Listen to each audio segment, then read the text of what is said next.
This video is brought to you by KEH, the original camera re-commerce company.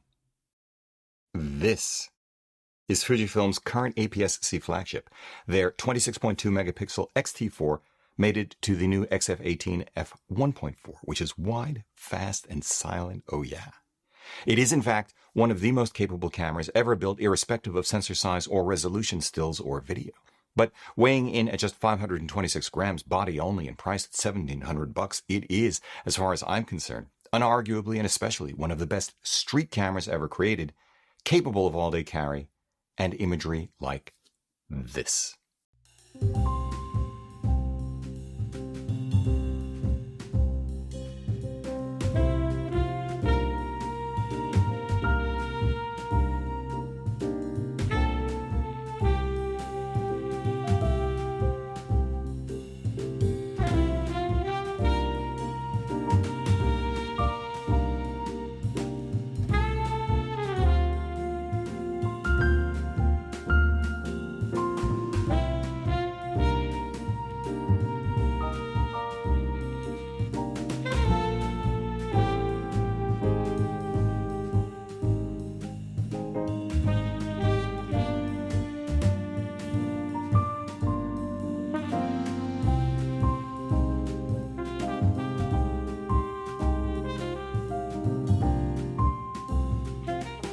Now this, on the other hand, is a 24 megapixel X-T2. Launched 5 years ago, it is already the granddaddy of the X-T4 and unfortunately no longer in production. An X-T2 just like it was the camera that rekindled my joy of photography just a few short years ago. Looks kind of similar though, right? Externally, they are all but identical, really, save for the rear screen and relocated Q and top plate function buttons, along with subtler differences that you'd hardly notice on first blush, like contour changes to the grip and the EVF housing. What is absolutely the same is the modern, retro, classic exposure triangle aware manual of arms that really put Fujifilm on the map. Same shooting experience. Weighs even less than the X-T4 at just 502 grams. And with the same lens mount and thus access to the same glass, is capable of imagery like this.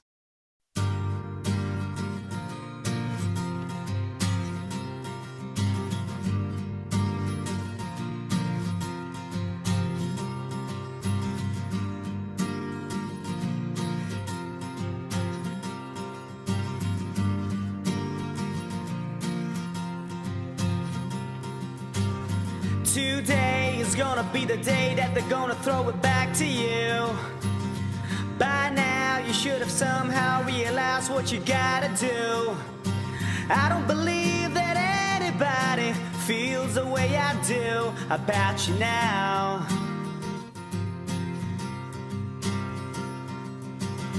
Backbeat, the word was on the street that the fire in your heart is out. I'm sure you've heard it all before, but you never really had a doubt. I don't believe that anybody feels the way I do about you now. And all the roads we have to walk are winding, and all the lights that lead us there are blinding. There are many things that I would like to say to you, but I don't know how. Of course, with a newer sensor and processor, plus 5 years worth of user feedback behind it, the X-T4 has things and does things the X-T2 does not, or cannot do as well, especially when it comes to video, IBIS, which the X-T2 doesn't have at all, and battery capacity. But when it comes to street photography, our jam, a used X-T2 kit has to be one of the greatest bargains in the genre, worthy of being the first in our new series, Budget Gourmet, so let's get into it.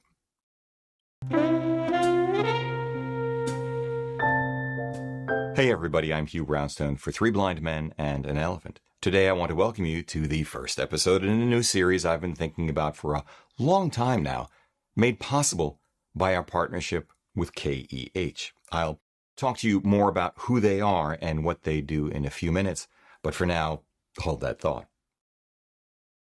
I've created Budget Gourmet for those of us with champagne tastes and beer budgets. In an era of rapidly escalating camera prices, a post-peak camera demand world of ever smaller numbers of cameras sold. From a number of perspectives, horrifyingly smaller numbers. As a result, manufacturers have taken a two-pronged approach to improving their margins. One, by innovating, stuffing their products with tech and specs to justify higher prices. Or two, repurposing and reconfiguring, that is, creating new products at lower costs to them by recombining or gussying up existing componentry sold at or near, every now and again below, the prices of old, which I don't begrudge them if it's only the former. They need to do what they need to do to stay in business. The empowering realizations for 99% of us, 99% of the time, however, are these. A. What's best for manufacturers is not always what's best for us. B. Even in our throwaway era, modern cameras and lenses can last a very long time. And C. Cameras and lenses became more than good enough for anything we want to do years ago, amateur and professional alike. Call it 5 years ago for mirrorless, give or take. 10 years ago, maybe a little longer, if you could care less about mirrorless. But as an SLR shooter first, and then a DSLR shooter myself for years, more than half a century, in fact. How did that happen? I think mirrorless cameras, especially with electronic viewfinders, offer enormous benefits, from previewing exact composition, exposure, and depth of field in real time, even in bright daylight, to dramatically shortening the feedback loop, which begins with one's artistic intent and goes all the way through to final image. Put differently, if we slow down enough to think through what we actually need, what it is we actually shoot, rather than allow our purchase decisions to be driven by reach and frequency calculations of camera and lens manufacturer marketing departments, photography remains relatively affordable, with more money left over for, well, everything. You can do this buying new if you don't buy more than you need. And the X-T4 is a perfect example of just how much performance and joy you can get from something less than ultimate. New, we're talking about $3,700 for the X-T4 with two of my three favorite Fujifilm lenses of all time. They're outstanding 16-1.4, manual focus clutch with hard stops. Oh, baby. And this stunning, bokadacious 56-1.2, $1,000 per. This is my personal go-to combination for the street because in a relatively tiny package, you've got the full-frame equivalent of a 24mm f2 and 85-1.8. Zooming with your feet when necessary, which you usually can do on the street, giving you the additional fields of view and depths of field of moderately fast 28, 35, 50, 75, 90, even 135mm full-frame primes. On the other hand, if you're a one-and-done / no lens change kind of photographer, but still want that flexibility, you might go for the third of my three favorite XF lenses, Fujifilm's brilliant 16-55 2.8 red badge zoom, the full-frame equivalent of a 24 to 80mm f4. For $3,000 even, saving yourself $700 in the process, you'll never have to worry about dust on the sensor because you'll simply never change the lens. Yes, at a maximum aperture of 2.8, it is slower than the primes. But in the real world of street photography, the full-frame equivalent of an f4 24mm will usually not be a hardship because you're usually looking to compose with multiple layers in mind. And at the long end, f4 will often work better than a 1.4 or f2 because you'll want your subject's entire head, tip of nose to nape of neck, in focus. If you go for the 18-1.4 instead, I've begun playing with it and it appears to offer really superb optical performance and state-of-the-art autofocus performance. We're talking about the full-frame equivalent of a 28mm f2, a field of view popularized by the legendary street photographer Garry Winogrand. At which point, you've got a Leica Q competitor for $2,700 that is far more flexible and a lot less expensive. By the way, the Q is now only available used and is still much more expensive. Never mind the $5,000 Q2 or $6,000 Q2 monochrome, though, hey, if that's the way you want to go, I understand. But be sure to check out Fujifilm's Acros simulation before you do. Put the 18 1.4 with a new and even less expensive XE4 together, however, and now you're talking $1,800, with a rangefinder-style body at that, sporting the exact same sensor and processor as the X-T4. Though, yes, the EVF is small. But if you buy used, starting with an X-T2 instead, and I suggest you do, with autofocus and resolution for stills all but indistinguishable from the X-T4 or XE4 in most street situations, and then add used copies of the 16 1.4 and 56 1.2, all in excellent condition with caps and hoods, you're looking at maybe $2,300. $1,650 if you go for the 16 to 55 alone. Either of which translates to just about $1,400 in savings compared to that new X-T4 kit that you can keep in your bank account or off your credit card. Though you could go new XE4 with a used 16 1.4 for about the same $1,650. I actually prefer a 24mm full-frame field of view to 28.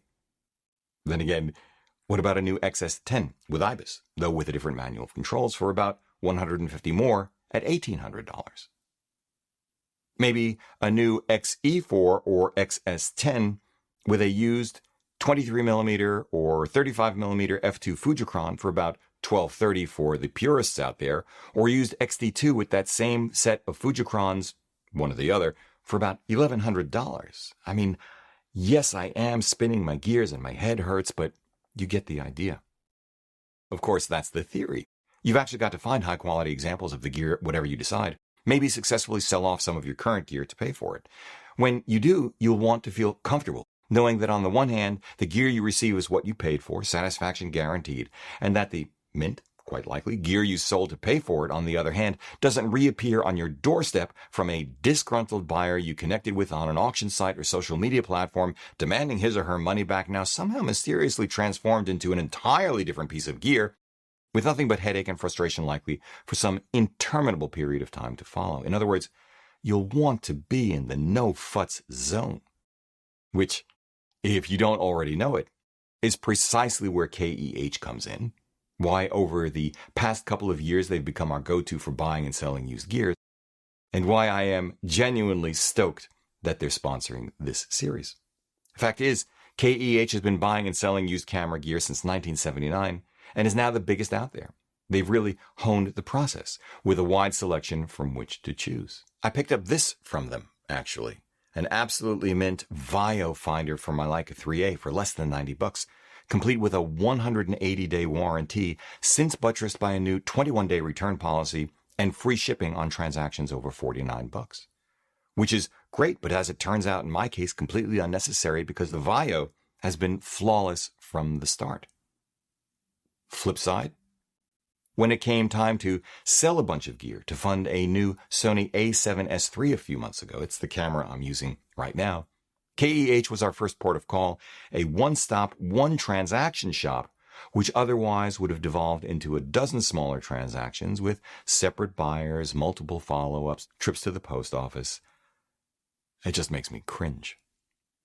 But with KEH, really, it couldn't have gone any smoother. Beyond the process itself, you get the feeling that you're working with people who get the joy of photography and the power of treating people the way they themselves would like to be treated. What a concept. I really like that. Anyway, guys, that's KEH. And that is it for episode 1 of Budget Gourmet, my sense of the ultimate Fujifilm street kit and how both to fund and acquire it. And X-T2 will always have a special place in my heart, and all of the glass I've mentioned is just superb, especially on the streets of New York. Maybe we'll see you there. In the meantime, please do show KEH some love by checking them out at KEH.com and get 5% off when you buy using the discount code HughShop, a 5% bonus when you sell using the discount code HughBonus. Okay, that sounds strange. But in any case, thank you, KEH, for making this video possible. If you like what you've seen here today, please give a thumbs up, subscribe, join the conversation below, because this is an incredible audience. If you'd like a copy of our Streets of New York, the book, head over to www.3bmep.com/books. If you'd like to schedule a one-on-one video session with me for a portfolio review, explore or hone your artistic voice, select gear, and more, sign up at www.3bmep.com/booking. Finally, consider supporting our work by using our no-cost-to-you affiliate links down below, picking up some official Three Blind Men and an Elephant swag at 3bmep.threadless.com, sending coffee money via PayPal, or best of all, join us as a patron over at Patreon. However you choose to support us, as always, we thank you for it.